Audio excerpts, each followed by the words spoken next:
चास बोकारो में आसमान छूते ज़मीन के दाम के देखते हुए आजकल ज़मीन के जो मामले हैं लगातार चास बोकारो में गंभीर होते जा रहे हैं और जो रैयत है उनसे भी जबरन ज़मीन छीनने की लगातार कोशिश के कई मामले आपको देखने को मिलेंगे। इसी क्रम में आज हम लोग गांधा का वह आश्रम जिसको लोग बड़े श्रद्धा के साथ वहाँ शीश झुकाते थे, उस ज़मीन पर भी भूमाफियाओं की अब नज़र पड़ चुकी है। क्योंकि जिस आश्रम की हम बात कर रहे हैं वहाँ पर जो वहाँ के जो दुर्गा प्रसाद पांडे जी थे, वो अब उनकी मृत्यु हो चुकी है, जिसके बाद लगातार भूमाफिया उस ज़मीन को अपने कब्जे में करने की कोशिश कर रहे हैं। इस ज़मीन की वैल्यू चूँकि चिराचास और गंधाजोड़ भलसुंधा का क्षेत्र है, सबसे ज़्यादा महंगा ज़मीन अभी उसी क्षेत्र में चास में बिक रहा है।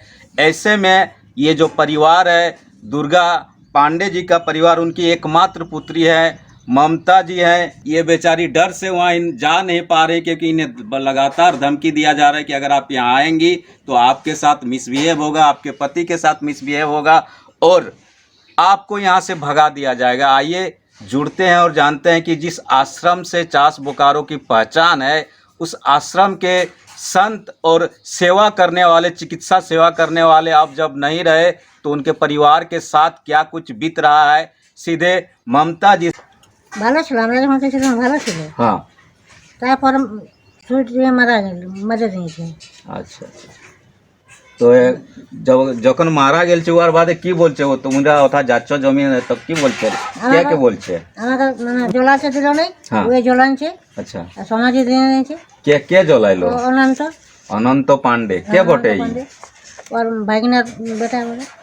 माने दुर्गा पांडे भागनार बेटा। हाँ। मतलब दुर्गा पांडे के भगना का पुत्र है, जो सेवा के लिए दुर्गा पांडे जी वहाँ रखे थे कि गरीब लोग आते हैं उनकी सेवा उनकी देखभाल करेंगे। लेकिन जैसे ही दुर्गा पांडे की मृत्यु हो जाती है, ये जो अनंत पांडे हैं खुद वहाँ के मालिक बन जाते हैं और जो हक दुर्गा पांडे की बेटी को होता है अंतिम संस्कार वो भी करने नहीं दिया जाता है और उनके सारे कागजात सब कुछ वो अपने कब्जे में ले लेते हैं और कुछ भूमाफिया कुछ असामाजिक तत्व के साथ अब उस पूरे ज़मीन को हड़पने की कोशिश कर रहे हैं। क्या क्या आज से वो अतारा? गिरीश राय, हाँ, संपूर्ण राय, अच्छा, कांता राय और अनंत पांडे। ये जो गिरीश राय, संपूर्ण राय, अनंत राय कथार बटैयारा?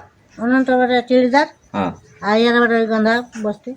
गांधा बस्ती। हाँ। तो ये गांधा बस्ती के वो लोग हैं जो उस जो आश्रम की बात करें जहाँ पर चिकित्सा सेवा होती थी, लोगों को दवाइयाँ दी जाती थी, उनके परिवार की रक्षा के लिए, उनकी रक्षा के लिए उस ज़मीन पर भी अब लगातार भूमाफिया की नज़र है और उस ज़मीन को अपना कब्जे में लिए जाने की कोशिश हो रही है। ये परिवार उपायुक्त महोदय को भी आवेदन दे चुका है, चास थाना प्रभारी, चीरा चास ओपी प्रभारी और कई अधिकारियों को इस तरह का आवेदन देकर अपने ज़मीन बचाने की, उस ज़मीन में रहने की गुजारिश कर रहा है। लेकिन कहीं कोई अभी तक सुनवाई नहीं हुई है और लगातार इन्हें धमकी भी दी जा रही कि अगर इस ज़मीन पे तुम आई तो तुम्हारे साथ अच्छा नहीं होगा और इन्हें जान से मारने की भी धमकी दी जा रही है।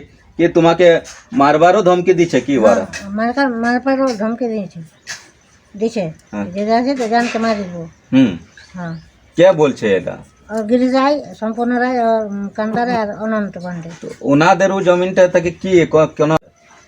ওইটাই তো সব তো হড়পে নিয়েছে সব কিছু। হড়প লিয়া? हाँ। मेरे पिता 4 लाख টাকা ছিল।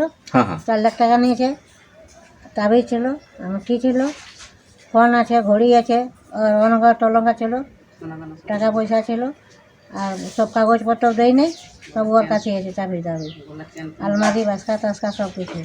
अच्छा, माने उनकी जितनी भी चीज़ें थी वो सब कुछ कब्जे में ले लिया गया, उनके सारे कागजात, उनके जो रुपये पैसे थे और सोना चांदी जो भी उस संत के पास थी, चूँकि वो सेवा करते थे, थोड़ी बहुत संपत्ति रखे थे। और ये जो ज़मीन है जिसको आश्रम कहा जाता है, इसका नाम है निर्भीकानंद शांति सेवा आश्रम, जो गांधाजोड़ भलसुंधा के नीचे तल्ला में अवस्थित है। उस ज़मीन को अब लूटने की साजिश हो रही है।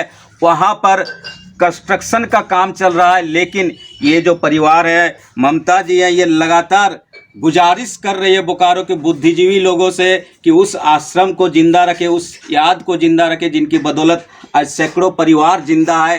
और ऐसे में अगर इनके साथ न्याय नहीं होता है तो ये क्या करेंगी, कहाँ जाएंगी, अभी सोच नहीं पा रही हैं। हमारे साथ इनके एक और परिवार के सदस्य इनसे जुड़ते हैं और जानते हैं कि क्या आगे की। क्या नाम है आपका? धर्मेंद्र कुमार पांडे। धर्मेंद्र जी, ये जो समस्या आप लोगों के बीच आई है, आप लोग डरे हुए हैं, आप लोगों को धमकी दी जा रही है कि इस ज़मीन में अगर आप लोग आ गए तो आप लोगों के साथ ठीक नहीं होगा, जान से भी मारने की धमकी दी जा रही है। जी हाँ, जान से ही मारने की हम लोगों को धमकी दिया जा रहा है। हाँ। मेरे चाचा चाची वहाँ पे गए हैं, इन लोगों को ये चाची है आप? हाँ, ये हमारी चाची है। इन लोगों को जोर जबरदस्ती वहाँ से निकाला गया है और धमकी भी दिया गया है कि अगर यहाँ पे आएगा कि और रहेगा तुम लोग को जान से मरवा देंगे। अच्छा। और जान से मार देंगे, इसीलिए लोग डरे हुए हैं। समझे? आप लोग ये उपायुक्त महोदय को चिट्ठी दे चुके हैं, कुछ कहा गया उनकी तरफ से? कोई आया कि बातचीत किया, कुछ रिजल्ट आया है? अभी तक तो ऐसा कुछ आया नहीं है। हम लोग सब जगह दे चुके हैं चिट्ठी। हाँ। और हम लोग कानूनी कार्रवाई करना चाहते हैं, क्योंकि हम लोग तो लड़ उड़ के नहीं सकेंगे लेने के लिए। वो सब है रंगदार टाइप का आदमी है, इसीलिए हम लोग कानून के तौर पर जाएंगे। स्वर्गीय दुर्गादास पांडे की जो सेवा है, अगल बगल चास ही नहीं, चंदन क्यारी, आपके चंद्रपुरा के लोग भी जानते हैं। अब वो नहीं रहे तो उनके परिवार के साथ जब ऐसी स्थिति उत्पन्न होगी, कितना दुख हो रहा है आप सभी लोगों को। देखिए, वहाँ से काफ़ी लोगों को मतलब हर तरह का सुविधा मिलता था, चिकित्सा के विषय में हो चाहे जैसा भी हो, बहुत तरह का। लेकिन अभी वहाँ पे जितने लोग हैं हड़पने के चक्कर में है। मंदिर इस तरह में बंद हो जाएगा और ये सब सारा संपत्ति को चाह रहे हैं कि जैसे अपने कब्जे में ले ले। भूमाफिया है ये सब, और ये सब जितना भी संपत्ति है अपने नाम करके मंदिर को भ्रष्ट करना चाह रहे हैं। ये जो अनंत पांडे है, जिनको सेवा के लिए रखा गया था, उनमें इतना लालच कैसे आ गया, आप लोगों को पता नहीं चला? देखिए, हम लोग तो ऐसा जानते थे ना कि वो गरीब था, तो मेरे नाना जी उनको रख लिए थे उस जगह पे कि चलो रहो, सेवा हुआ करो। आज उनके मन में मनसा आ गया, हो सकता है कि जो ज़मीन माफिया है वो लोग कुछ लालच दे दिए होंगे।